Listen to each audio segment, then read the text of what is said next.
Tonight's Dharma talk is on your head, your heart, and your Hara. And those three areas are all part of the human experience.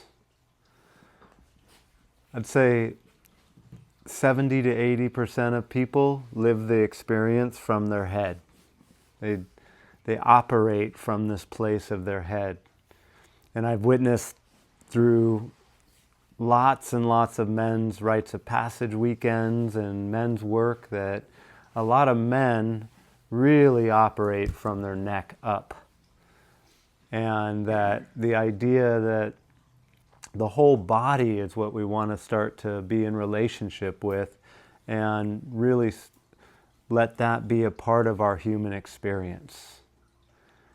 And through zazen and seated meditation and breathing into your Hara, you're activating or stimulating that part of yourself that may have been dormant or asleep for sometimes decades, or could be your lifetime, that you've not been in touch with that part of yourself since you were a young child.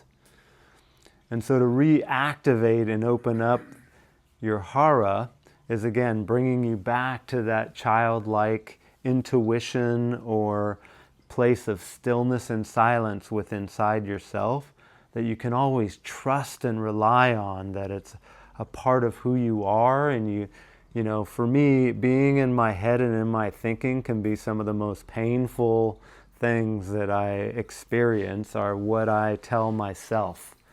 And I'll even use the phrase of that I self-bully myself through my thoughts. And when I do something and I maybe what may look like a failure, I'll judge it as bad instead of, oh, it's a learning experience. But my mind will be at a place where it's very judgmental and has a lot of opinions. And so the more that I sit in zazen and seated meditation, I learn that I can have an experience, but I don't have to either buy into or have my mind be what is functioning as the primary and predominant part of my reality. I can actually rest in my Hara, that soft, gentle, tranquil ease that can be in your body that sometimes you experience when you sit in seated meditation. Now, so you have the dynamic of your head and your Hara, and when you sit in meditation, you're going back and forth from your thoughts and then following your breath and returning back to your Hara.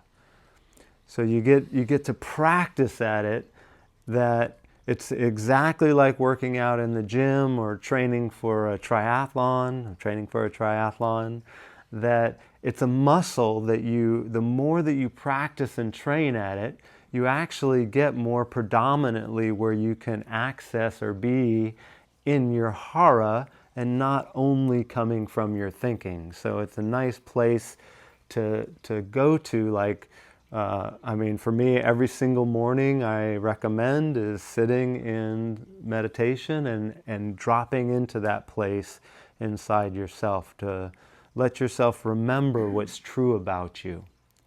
I know sitting by the ocean for me, I can really tap into that place. Sometimes even with my athletics, I can drop into that place. I went for a swim this morning, and I noticed that, after about 15 minutes, I started calm, my whole body calmed down, and I was moving through the water without my thinking being the predominant. For me, it's, I'm gonna die, or there's a shark around me and I don't, it's just talking to me all the time like that. And so training at seated meditation gives that relationship. So you have your head and your Hara. But then there's another key element, is this place of the heart, the feelings in your body.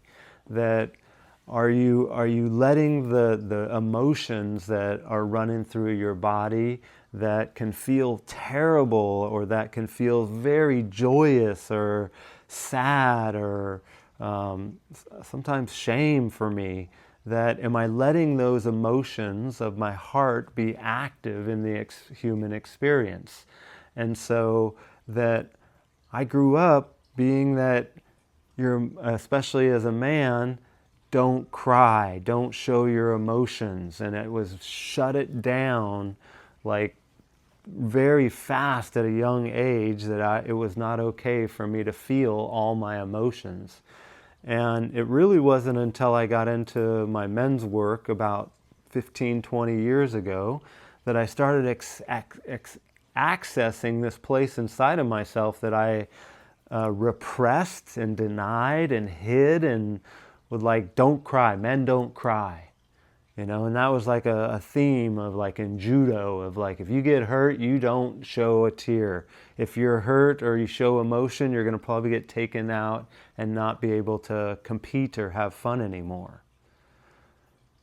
So being in relationship with your feelings just as much as you are with your thoughts and your hara is now bringing alive your body in a way that may have been dormant or suppressed and denied or hidden for decades and decades and decades and decades for some of us. And the willingness to start to let that flow of emotions be okay, as part of the human experience, letting the emotion go through you and resting back into your hara of like, oh, I don't need to hold on to the emotion, and it doesn't mean it's going to be forever.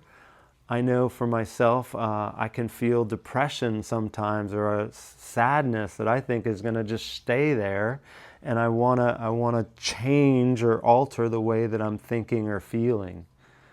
And so that through breathing in diaphragmatic breath and sitting in zazen, I can really trust in the process of, I get to actually feel this sadness, or feel this depression, or feel this joy, or feel this depth of love for somebody or something, that it's so good when I really let myself go through the full experience. When I'm going through the sadness or depression, it feels terrible.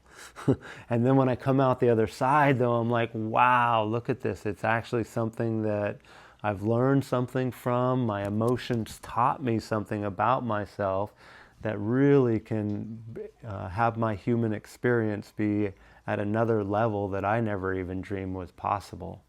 I was only really accessing, there was a time I wanted to ignore even from the neck down, even my gut. I was like, put it away. I grew up in Zen. I thought it was just like, I'm just going to trust my brain and create businesses and ignore and work hard, and I knew I could make money, and people valued that.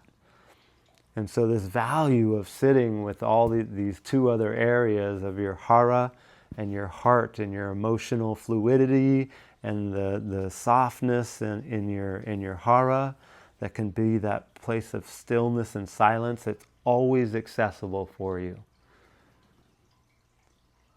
So all three areas, your head has just as much value as all three of these.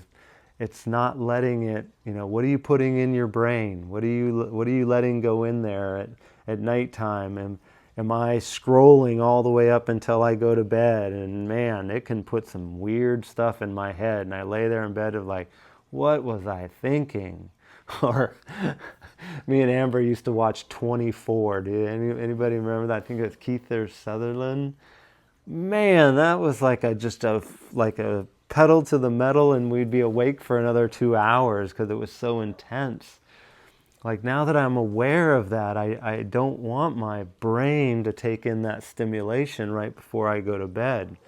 And so that, can I shut down and actually take this time like we're doing right now to put away electronics before I go to bed? Maybe turn down the lights and let the mood change, and let your nervous system calm and relax before you go and get into bed. And that's the brain calming down so that it's not on sympathetic nervous system, fight or flight, all the way till you get into bed. And man, I've had experiences where it takes me an hour or two to go to bed. And I just lay there and toss and turn, and I'm like, ah! And I mean, there's times I get up and meditate again, and when it gets real intense, I've meditated at 2 in the morning, 12 at night. It's like when it's getting up intense up here, I trust that I can return back to a pillow or a spot where I can sit in stillness and silence and return back to that soft place that I can trust and know that I'm okay. And then go back to bed. So remembering that, daily practice of doing it in the morning, maybe taking some breaths at nighttime before you go to bed. In the middle of the day, if things are getting intense, can you stop and take some breaths for yourself? And just 3 deep breaths can really be magic. 1 minute meditation, you can drop right into your Hara. Doesn't take a big 20 minutes, hour. I mean, it's great to do it, but know that you can do it in 3 breaths. You can do it in 1 breath. And practice that. Trust it and say, oh yeah, I know you're there for me. It's bringing up like being in relationship with God. Like I can always trust that God is there for me and know that He's got my back. And it takes that deep breath. And I instantly am connected with Him with that diaphragmatic breath. So trust all 3, your head, your heart, and your Hara, and have that experience be dynamic and uncomfortable and joyful as possible. Just like I feel when I sit with all of you. It feels really good to my heart. So I thank you all for being here again, and I just want that dynamicness to resonate through all of us, and that's why I practice daily and encourage this type of work together. So as you sit, notice your head. Maybe notice what you're feeling. And then see if you can follow that breath back down into your Hara and just really anchor into that place inside your belly that you can be soft with yourself and gentle. And then boom, I'm right back in my brain again. Just the ADDness kicks right in, and that's wonderful. It's part of my experience. So, all right. Thank you for being here tonight. When you finish up, if you could fluff back up your pillow. When you got here, it was nice and fluffed. Just knead it like a piece of dough, and then if there's any lint on your zazen, if you can just dust it off, and then I'll take care of that. And again, if we can keep the energy where when we get up, if we can give hugs, handshakes, and not a lot of talking, it would be great to just keep this energy and see how long you can really work with it on your way out, and know that we'll be together next week. And if you have any questions or anything during the week, don't hesitate to reach out. I'm here for you. So thank you all for being here. Let's go ahead and get into our position for our 10-minute sitting. And thank you for joining us online, Sunny and Michael. I appreciate you both being here. It's wonderful. From Thailand and from South Kona. Down south, right? Yeah. All right. Here we go.